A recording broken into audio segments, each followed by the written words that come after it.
C'est donc aujourd'hui que le gouvernement ouvre le premier chapitre de ce choc de simplification promis par François Hollande jeudi dernier. Jean-Marc Ayrault annonce ce matin les premières mesures. Ah oui, comité interministériel à 9h30 précisément, qui devrait déboucher sur des mesures censées alléger les lourdeurs administratives et réduire le nombre ahurissant de normes qui ralentissent notre activité économique. Marie Chantret et François Vasson.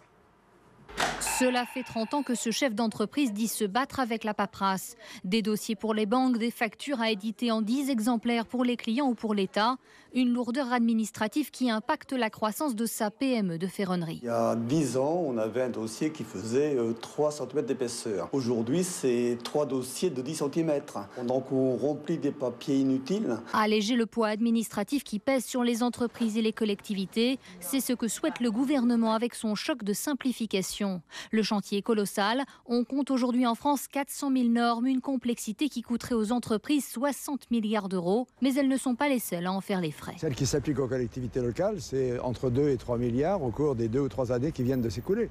C'est 2 ou 3 milliards qui ne se retrouvent pas dans le bien-être des Français. Une bataille que le gouvernement souhaite mener sur 3 fronts. Pour les entreprises, le gouvernement souhaite par exemple la mise en place du dites-le-nous une seule fois. Il suffirait d'envoyer une seule demande administrative qui serait ensuite transmise à tous les guichets.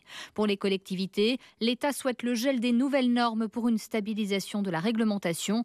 Enfin, pour les usagers, les déclarations en ligne devraient se développer.